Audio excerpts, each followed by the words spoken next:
Sup guys, it's Disro. I'm here to do a replay analysis. I haven't done these in quite a long time, just because I usually don't look back at my replays and think too much about them. Just haven't been putting a lot of thoughts into my play. But I still like Starcraft, and I still like to improve, and I think this game was really good. Now, if maybe you have a friend GM that looks at this video and thinks to himself, this row was wrong here and there. If you think I'm wrong in any part of this analysis, feel free to leave a comment on YouTube. But let's get into it. This is Iron Fortress. There's a little bit of banter. You can ignore the chat. It's a PvP. My opponent is in the top left. And this game I'm going to be opening up with Blink now. There's a few things I could have done slightly better. Let me lower the sound just a little bit, because I'm always worried the sound is too loud. Maybe one day my sound levels will be okay. But anyway, so one thing that I could have done a little bit better, so I'm going to scout after my gases. Scouting after gate these days is really greedy, so maybe I don't recommend that as much anymore. But as soon as I finish the cyber core, I should be filling up my gases. But I'm gonna be talking to someone on Skype, so I'm not gonna do that right away. Just as you can see, the chrono boost is a little bit late. But outside of that, you know, right after that, I'll fix my gases, which was, let's be honest, 2 probes too late. So could have had a little bit better gas timing. So outside of that, I'm gonna scout over here with this probe. I'll just put my vision. I'm gonna scout over here with this probe. I see that he's not in the bottom right. Then I'm gonna scout him second. At the back of that, I'm going for a Stalker first in a chrono boosted mothership core, into a pylon, into a Twilight Console. It's pretty standard Blink build. Having this early of a mothership core gives you photon overcharge, which is quite nice. And then the Stalker, which gives you a little bit of map control and vision. So I'm gonna poke in here. And just from that little poke, I kind of assume it's not a 2-gate pressure. Although, I'm still going to play safe, thinking it might be a 2-gate pressure. His probe did a really nice job. I had no clue where it was the entire game. I missed it. At the back of that, Twilight Console, second Stalker being made. And you see here my chrono boost, I'm kind of... Oh, actually, those gates are a little too early. I should have made a second Stalker first. So scouted with my mothership core, but not far enough. I didn't get to see the probe.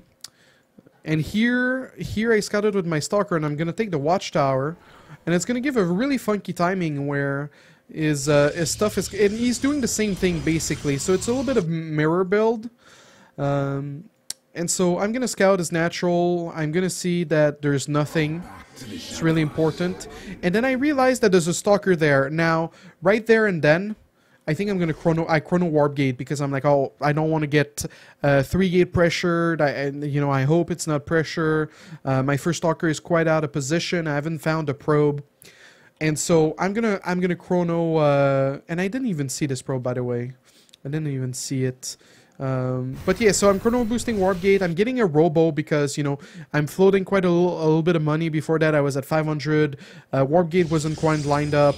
And he gets a full scout on me, which I'm still not aware. I didn't know I killed the probe, to be honest with you guys. Almost get the Stalker, but because of his weird Stalker poke, and that because he had no map presence, I'm thinking, oh, this might be DT. Like, I'm gonna see 3 Stalkers here. I don't get the kill. I'm a little bit salty. I'm like, god damn it. And then I'm like, oh, 3 Stalkers, you know, it could still be DT, because I was putting some pressure with my 2 Stalkers. So obviously he wants to be able to fight it back without making a sentry. So it could be DT. So my first round of warping, I'm gonna set them up on hold position right here. Now, like, because of this, I'm feeling pretty confident. My 2 Stalkers that were here, they're gonna go and check out, is there a pylon that I missed? Meantime, I'm just making more Stalkers. I did set up a proxy pylon, but I don't want to warp in anything there because, you know, I still don't have blink. I don't want my army to be too spread out. And the Stalker count is quite even. It's a very similar build, but I don't have all the information. And that's what StarCraft is about, really. It's working off limited information and trying to make the best judgment calls you can. You know, the pros, they usually have a certain amount of percentage, like, oh, this could be, you know, 50% it's this, 50% it's that, or maybe it could be 30% this build, 30% this build, and they work off percentage. Me, it's a little bit more like guessing. There's a pawn on here which I still didn't scout. You know, I haven't played a ton on this map. I haven't played a ton this season, so I could have checked there, and I'm probably gonna check there next time. Now, while I'm doing all of this, while I made sure it wasn't DTs, while I made sure I was moving out with my observer, making sure no DTs were coming in from each side, I could have scouted with this probe. I could have scouted that he was expanding, and so my expand could have been a little bit faster, but the advantage of delaying my Nexus is that I'm going to be able to put quite a lot of pressure on his Nexus. So it's not always going to, you know, work this way. Sometimes they won't expand. Blink versus blink can be quite awkward, but this game, it worked in my favor. So floating a lot of money, but I'm still not sure where I want to go. You know, do I add a 4th gate? Do I make an immortal? And so I see the expand. I'm going to wait a little bit, and then I'm going to come in with everything and put pressure on it. I have the observer to keep... Yeah, he did cancel it. So as soon as I cancel it, I make a second observer in case it's DTs. Again, I'm still not sure what he's doing. Now the observer is going to poke, and then I see a lot of stalkers. Now I know this is blink. I'm going to try to poke at it a little bit. I felt like the army wasn't that big. He's making an immortal, which makes his stalker count quite smaller, so I can push him a little bit. And I did just that with the sentry forcing a force field. And also the force field being used, that's one less hallucination, which, you know, he had a good scout on me. I saw his observer coming across the map with my observer. I didn't have any stalkers to kill it, but when I made a second observer, I also made a stalker because I tried to snipe it. But at this point, I know. So when I say the hallucination, it's, you know, Guardian Shield. It's not so much hallucination because he did have the information in this specific game. So putting a little bit of pressure again, and I'm making immortals at the back of that, which are very important. They're very, very important. So I have one immortal in production. I also have a sentry because the last thing I want is for him to be able to walk down his immortal or his entire army down the ramp. So we're still poking a little bit. I'm making sure that he's not blinking everything down with this little group of stalker. And I'm not going to probe super hardcore. I'm going to be adding a 4th gate to make sure I can keep up with the amount of workers that I have. And at this point, I force filled one more time. So the immortals, 3 immortals, that's quite a lot. They're stuck. And I'm going to realize that the sentry is not going to make it. So I'm going to ditch it to the side and maybe use it later. And he doesn't know that. His observer is going to scout my army again. I have 1 immortal. And I'm actually going to get supply block here, which is quite nasty. This defense could have been a little bit easier if I did get... another immortal, which, I mean, it should have come out a lot sooner. So making another immortal. As you see right now, I'm at 29. He's actually got more workers than me.